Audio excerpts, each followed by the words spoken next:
दोस्तों हमारे चैनल पर स्वागत है। मित्रों, एक बार माता पार्वती भगवान शिव से पूछती हैं, प्रभु कल मुझे मेरी एक भक्तिन ने याद किया तो मैं उसकी विनती टाल नहीं सकी और रात्रि में उसके सपनों में मैं पहुंच गई।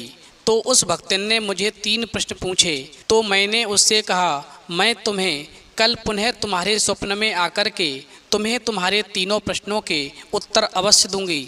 प्रभु, जब से मेरी भक्तिन ने मुझसे 3 प्रश्न पूछे हैं तब से मेरा मन विचलित हो गया है। अतः आप मुझे उन तीनों प्रश्नों का उत्तर बताने की कृपा करें और मुझे संतुष्ट करें, जिससे मैं अपनी भक्तिन को इन तीनों प्रश्नों के उत्तर दे सकूं।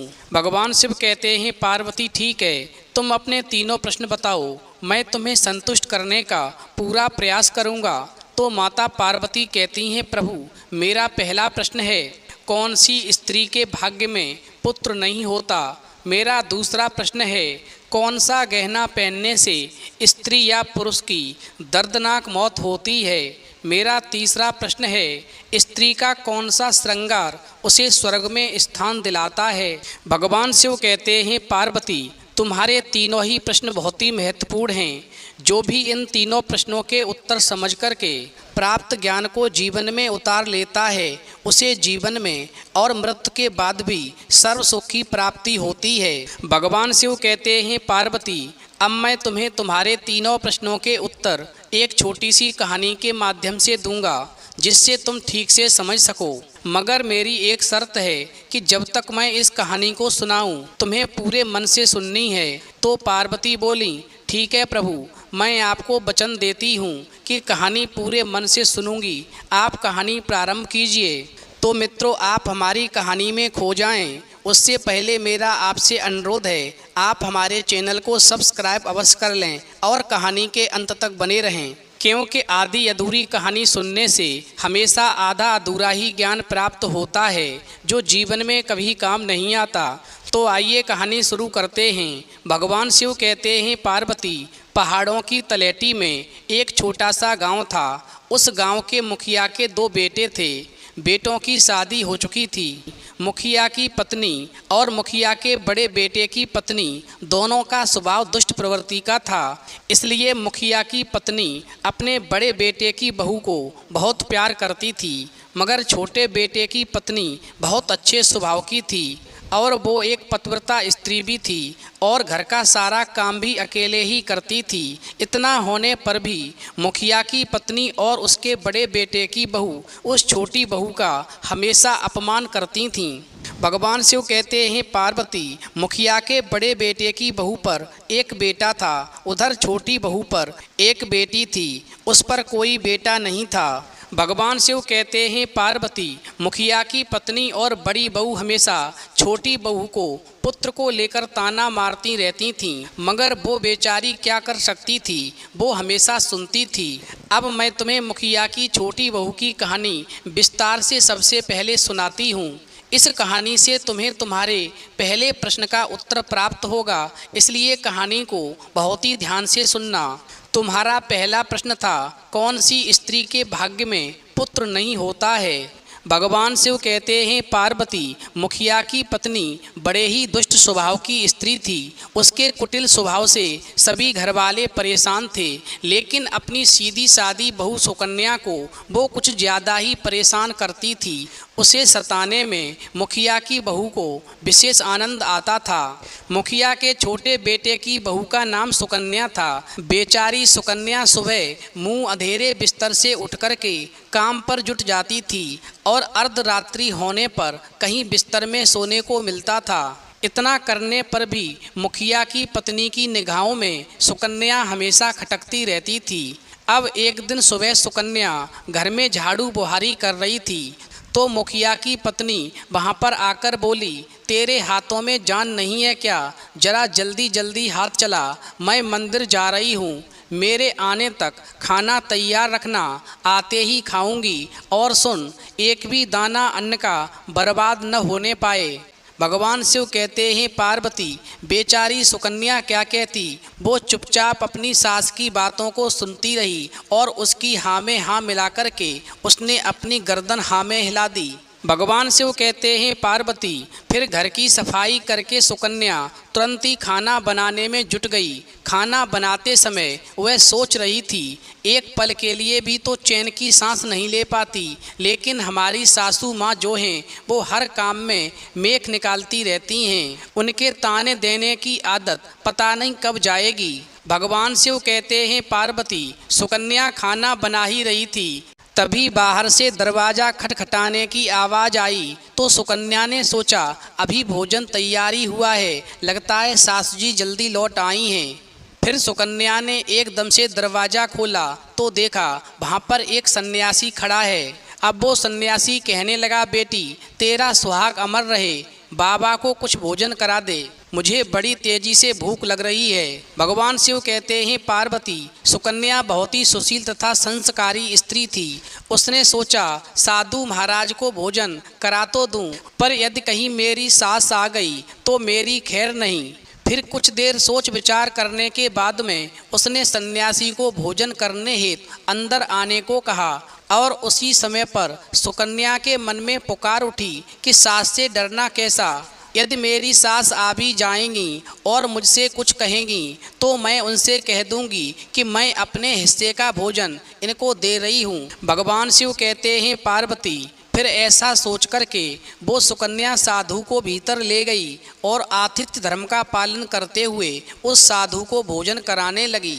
अभी साधु भोजन कर ही रहा था कि सुकन्या की सास आ गई और फिर साधु को घर के भीतर बैठा भोजन करता देख करके उसका पारा 7वें आसमान पर जा चढ़ा और एकदम से सुकन्या से कहने लगी, यहाँ कोई भंडारा या लंगर नहीं चल रहा, उठ भिखमंगे बाहर निकल। मगर सुकन्या ने सास को रोकने की बहुत ही चेष्टा की, लेकिन उस दुष्ट स्त्री ने सन्यासी को धक्के मार कर के घर से निकाल दिया, उसका खाना उठा करके फेंक दिया। अब उसका क्रोध सुकन्या पर टूटा और कहने लगी, मैंने तुझसे कहा था कि अन्न का एक दाना भी बर्बाद मत करना, लेकिन तूने ये क्या किया, तूने इस महात्मा को इतना सारा अन्न खाने को दिया। भगवान शिव कहते हैं पार्वती, सुकन्या डरते डरते बोली, माँ जी मैंने तो उसे अपने हिस्से का भोजन दिया था, इसमें इतना भला बुरा कहने की क्या बात है। अतिथि तो भगवान का स्वरूप होता है, आतिथ्य धर्म का पालन तो हर गृहस्थ को करना चाहिए। भगवान शिव कहते हैं पार्वती, इस प्रकार काफ़ी देर तक सास बहू की तकरार चलती रही। अंत में उस कुटिल सास ने सुकन्या को भी धक्के मार कर के घर से निकाल दिया। अब वो बेचारी रोती कलपती हुई दरवाज़ा पीटती रह गई, लेकिन उसकी सास पत्थर जैसी बन गई, उसका दिल नहीं पसीजा। अब सुकन्या के पास में एक ही रास्ता बचा था कि वो अपने घर पर लौट जाए। भगवान शिव कहते हैं पार्वती, इस प्रकार सुकन्या दुखी होकर के अपने मायके के लिए निकल गई और बीच में ही घना जंगल भी पड़ता था। सुकन्या भूख प्यास से तड़पती हुई अपने मायके के लिए चली जा रही थी, तभी अचानक जोरों से बादल गरजे और मूसलाधार वर्षा शुरू हो गई। भगवान शिव कहते हैं पार्वती, वर्षा से बचने के लिए सुकन्या ने एक पेड़ की शरण ली, लेकिन वर्षा का वेग इतना तीव्र था कि बचना मुश्किल हो गया। अब उसी पेड़ की जड़ में एक कोटर बना था। सुकन्या ये सोचकर उसमें घुस गई कि वर्षा रुकने के बाद में वो बाहर निकल आएगी और जब तक वर्षा हो रही है वो कोटर के अंदर वर्षा से अपनी सुरक्षा कर सकती है। भगवान शिव कहते हैं पार्वती, जब वो सुकन्या पेड़ के कोटर में घुसी तो उसे उस कोटर के अंदर एक साधु मिले। वो साधु कोई और नहीं, स्वयं विष्णु थे। फिर विष्णु ने कहा, बेटी रोना बंद करो, मुझे मालूम है कि तुम्हारे घर वाले तुम्हारा अनादर इसलिए करते हैं कि वो दुष्ट स्वभाव के हैं और ताना इसलिए मारते हैं कि तुम्हारी जिठानी को पुत्र की प्राप्ति हो गई है और तुम्हें पुत्र रत्न की प्राप्ति अभी तक नहीं हुई है। तुम चिंता मत करो, मैं तुम्हें एक पर्ची देता हूँ, इसमें जो उपाय लिखा है उसे पूरी निष्ठा निष्ठा से करना, फिर तुम्हें एक गुणवान पुत्र की प्राप्ति होगी। और इस प्रकार विष्णु पर्चा दे करके वहाँ से अंतर ध्यान हो गए। भगवान शिव कहते हैं पार्वती, उधर जब वर्षा बंद हो गई तो उस सुकन्या को ढूंढता हुआ उसका पति वहाँ पर पहुँच गया। फिर वो सुकन्या अपने पति को लेकर के मायके न जाकर उसी जंगल में एक कुटिया बनाकर रहने लगी। भगवान शिव कहते हैं पार्वती, फिर एक दिन उस सुकन्या को पुत्र का ख्याल आया और सोचने लगी, यदि मेरे पास भी एक पुत्र होता तो ससुराल में मेरी भी इज्जत होती। अब वो कन्या ऐसा सोच ही रही थी कि तब तक उसे संत की दी हुई वो पर्ची याद आ गई। फिर जब सुकन्या ने पुत्र प्राप्ति के लिए उस पर्ची को पढ़ा तो उसमें लिखा था कि बेटी, पुत्र प्राप्ति के लिए हमेशा स्त्री को रात्रि शयन काल में पुरुष के बाईं तरफ सोना चाहिए। ऐसा करने से कुछ समय के बाद में बाईं करवट लेटने से नाक का दायां स्वर और दाहिनी करवट लेटने से नाक का बायां स्वर चालू हो जाता है। फिर जब भी पुत्र प्राप्ति की इच्छा हो तो उस स्थिति में मिलने से पहले ये निश्चित कर लेना चाहिए कि पुरुष का दायां स्वर चलने लगे और स्त्री का बायां स्वर चलने लगे, उसी समय गर्भाधान किया जाना चाहिए। ऐसा करने से निश्चित ही पुत्र की प्राप्ति होती है और इसके विपरीत नाक के स्वर चलने से पुत्री की प्राप्ति होती है। पर्चे में आगे लिखा था कि मासिक धर्म शुरू होने के प्रथम 4 दिवसों में मिलन से पुरुष रुग्णता को प्राप्त होता है। 5वीं रात्रि में मिलन से कन्या की प्राप्ति होती है। 6ठी रात्रि में मिलन से पुत्र होता है। 7वीं रात्रि में मिलन से बंध्या पुत्री होती है।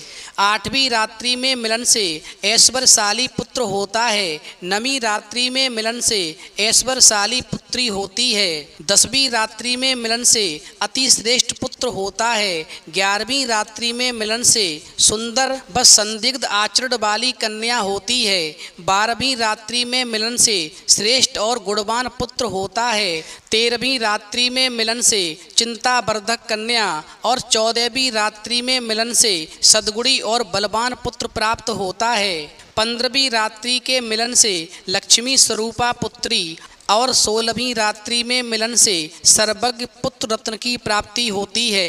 भगवान शिव कहते हैं पार्वती, इस प्रकार उस सुकन्या ने 16वीं रात अपने पति से मिलन किया और गर्भ धारण किया।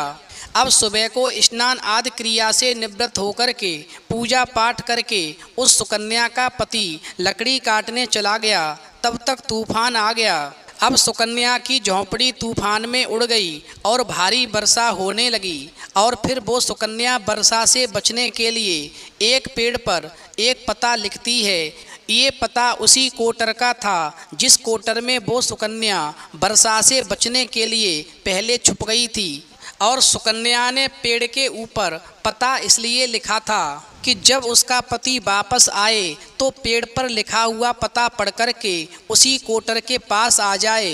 भगवान शिव कहते हैं पार्वती, उधर वो सुकन्या उस कोटर में आकर छुप जाती है जो कोटर एक पेड़ की जड़ में बना हुआ था। भगवान शिव कहते हैं पार्वती, जिस पेड़ की जड़ में कोटर बना हुआ था जिसमें वो सुकन्या छुप गई थी, उस पेड़ के ऊपर 2 राक्षसियों का निवास स्थान था। इधर तो वो सुकन्या वर्षा से बचने के लिए उस कोटर में छुपी हुई थी और उधर वो दोनों राक्षसी वर्षा से परेशान होकर के पेड़ की तरफ चली आ रही थीं। फिर तो पेड़ पर आकर के एक राक्षसी कहने लगी, अब तो चला भी नहीं जाता, वरना मन तो कर रहा था कि सोना टापू पर चली जाऊं। तो दूसरी राक्षसी बोली, इसमें क्या बड़ी बात है, ये पेड़ हमें अभी उड़ा कर के वहीं पहुंचा देगा जहां पर सोने का टापू है। और ऐसा कह कर के वो दोनों राक्षसी पेड़ की शाख पर बैठ गईं और पेड़ एकदम से उड़ने लगा। उधर थकी हारी सुकन्या कोटर में छुपी हुई थी। कोटर में घुसते ही सुकन्या को नींद आ गई थी, लेकिन पेड़ के उड़ने से लगने वाले झटकों से सुकन्या की नींद खुल गई और पेड़ को उड़ता देख कर के वो सुकन्या एकदम से घबरा गई। फिर जब सुकन्या ने कोटर से बाहर झांक कर देखा तो पेड़ की डाल पर 2 राक्षसी बैठी थीं। अंततः सुकन्या ने परिस्थितियों के साथ समझौता किया और सोचा अब जो होगा अच्छा ही होगा। और फिर कुछ देर की उड़ान के बाद में वो पेड़ एक सोना टापू पर पहुंचकर उतर गया। उधर दोनों राक्षसियों को भूख लग रही थी, इसलिए वो दोनों शिकार की तलाश में निकल गईं। भगवान शिव कहते हैं पार्वती उन दोनों राक्षसियों के बाहर जाने के बाद में वो सुकन्या कोटर से बाहर निकली और उसने चैन की सांस ली। अब जैसे ही सुकन्या ने सोना टापू पर फैली रेत को देखा तो एकदम से अचंभे में पड़ गई कि ये रेत तो चमचमा रही है। और फिर जब सुकन्या ने रेत को हाथों में उठाया तो एकदम से चिल्लाने लगी, अरे ये तो सोने की रेत है। और फिर सुकन्या ने अपनी धोती के आंचल में वो जितनी रेत बांध सकती थी उसने बांध ली और पुनः आकर के चुपचाप उसी कोटर में घुस गई।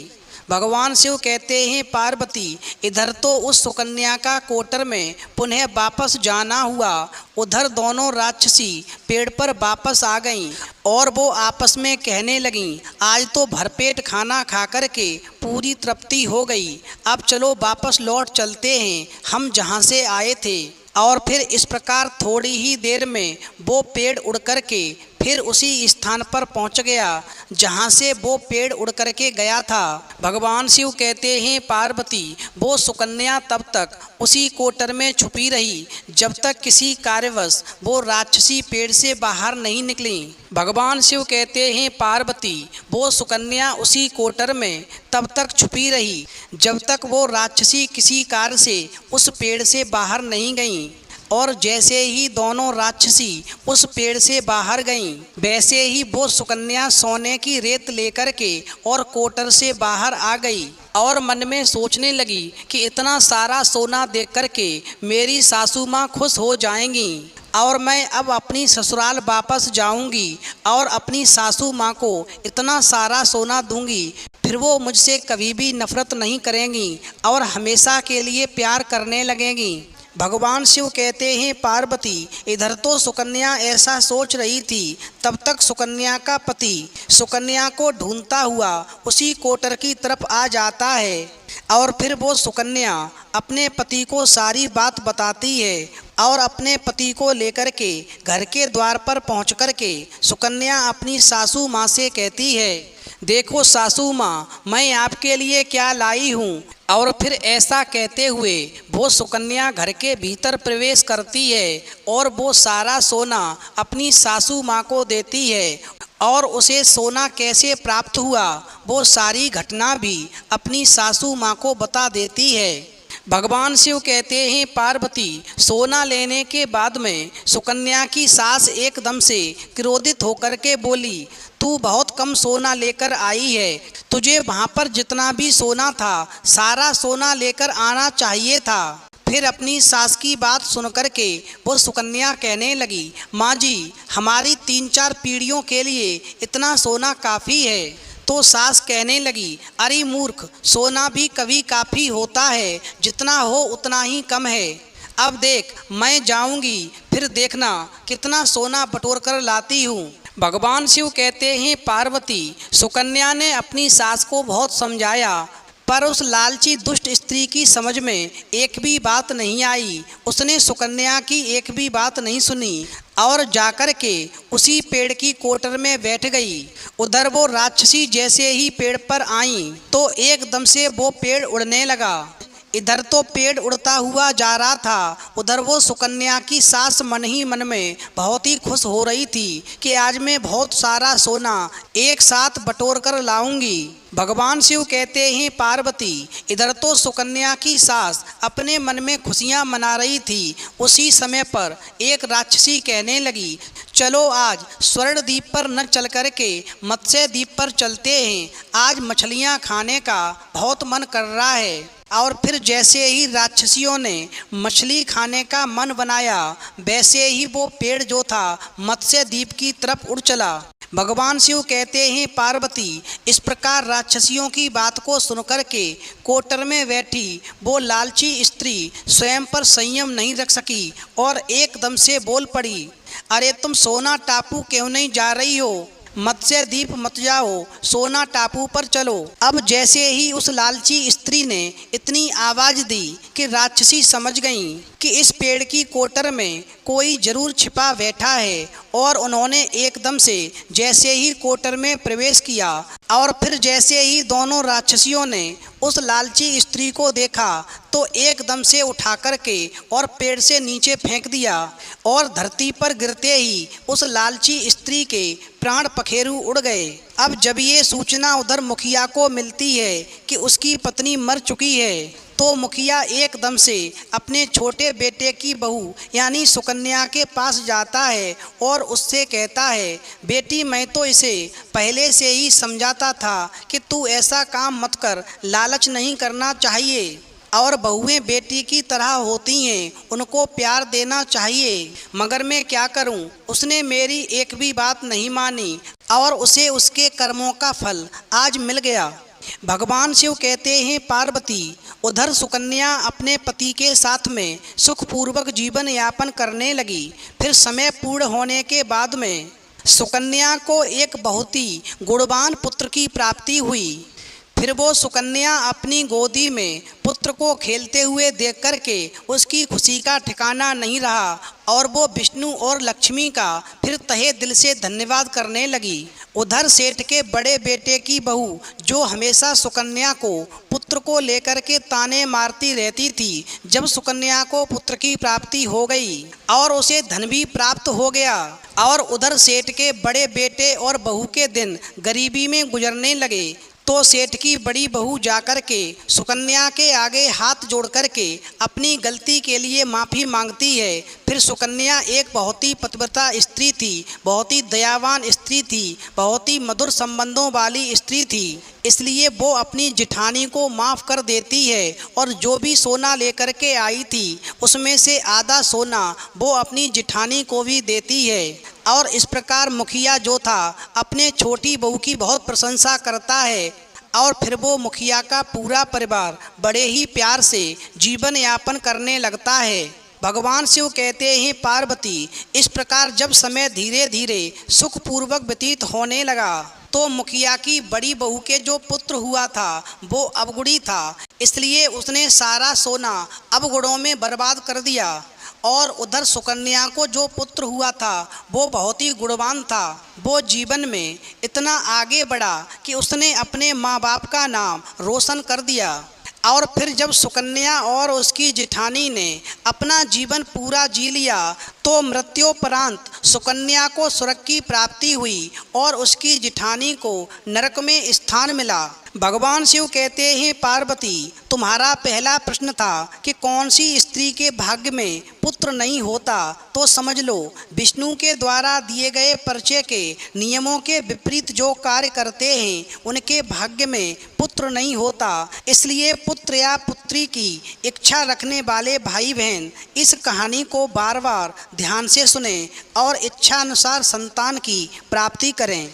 अब भगवान शिव कहते हैं, पार्वती तुम्हारा दूसरा प्रश्न था कि कौन सा गहना पहनने से स्त्री या पुरुष की दर्दनाक मौत होती है, तो समझ लो वो है लालच रूपी गहना जो मुखिया की पत्नी ने पहना और खूब सारा सोना लाने के लालच में कोटर में घुस गई और राक्षसियों द्वारा नीचे फेंक दिए जाने के कारण मुखिया की पत्नी की दर्दनाक मौत हो गई। इसलिए लालच रूपी गहना कभी नहीं पहनना चाहिए। भगवान शिव कहते हैं, पार्वती अब तुम्हारा तीसरा प्रश्न था कि कौन सा श्रृंगार करने से स्त्री को स्वर्ग में स्थान मिलता है, तो वो है चरित्र रूपी श्रृंगार, यानी चरित्रवान एवं पतिव्रता स्त्री मुखिया की छोटी बहू सुकन्या की तरह मृत्योपरांत स्वर्ग में जाती है। भगवान शिव कहते हैं, पार्वती अब तुम्हारा तीसरा प्रश्न था कौन सा श्रृंगार करने से स्त्री को स्वर्ग में स्थान मिलता है, तो समझ लो